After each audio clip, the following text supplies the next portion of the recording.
for you to take productive actions. Number one, eliminate the thought of failure. Remove failure from your mind. You cannot fail. If you must take action, because nothing brings mental restriction, nothing slows down action like the constant thought of failure. What if not? What if I do the what if I do the what if I do? No! In our divine syllabus, failure is not a cause. God has no plan in our syllabus. God has no provision for failure. Never consult your obstacles to determine your miracle. Your decision is stronger than your obstruction. Even in the midst of economic recession, be planning to buy a car. Don't say when things now become better. No, sir. Plan your plan despite the economy. And the way this place is now, this is my business. I wish I was in a better. Plan your plan despite your economy. Be a possibilitarian. All things, not some, not few, not most. All things. If you must take actions that are productive, kill failure, eliminate failure, cancel failure, reject failure. It's not possible for you to fail. You are a child of God, you are a child of destiny, and he that is from above is above all. It's not possible for you to fail. Others may do that business and fail. Remove failure from your mind, remove losses from your mind, remove setback from your mind. Others can be stranded, others can fail, others can go through all kinds of financial strangulation, but your case is different. You are a child of God. You have the Holy Ghost wired inside of you. He that is from above is above all. There is something about your life. You are an impossible equation for the devil to solve.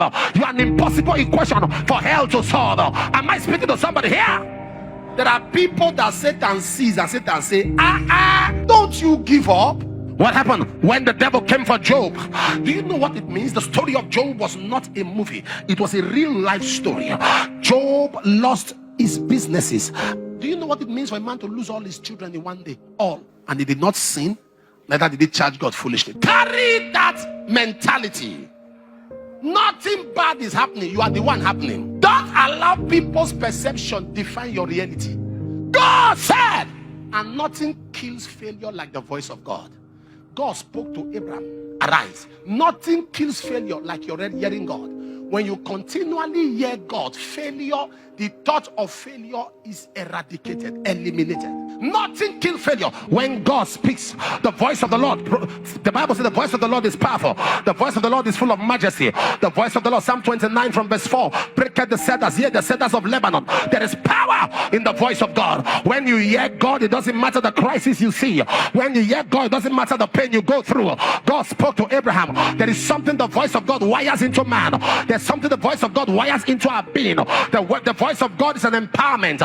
In Joshua chapter 1 from verse 5 to verse 8, God began to speak to Joshua. God began to eliminate, cancel the thought of failure. He said, Joshua, there shall not be any man able to stand before thee all the days of thy life. I said with Moses, so also will I be with you. I will not fail thee, nor forsake thee. Be strong and of good courage. He said, for unto these people thou shalt divide for inheritance. He said, which I swear unto their fathers. Am I communicating right now? Bring up verse 7. Only be thou strong again, and be very courageous, that thou mayest observe to do all according to the law which Moses my servant commanded thee. Turn not from it to the right hand or to the left, that thou mayest prosper whithersoever thou goest. How will all this happen? Verse 8. This book of the law shall not depart out of thy mouth, but thou shalt meditate on it day and night, that thou mayest observe to do all that is written. So shalt thou make thy way prosperous, and thou shalt have good success. There is power in the words of God. There is healing in the words of God. There is deliverance in the words of God. There is settlement in the words of God. There is salvation in the words of God. You don't serve a dead God.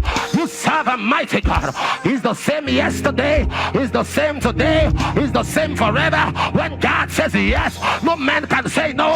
When God lifts you up, no man can bring you down. God is on your side. Power is on your side. Praise is on your side. Lift your word, shout fire.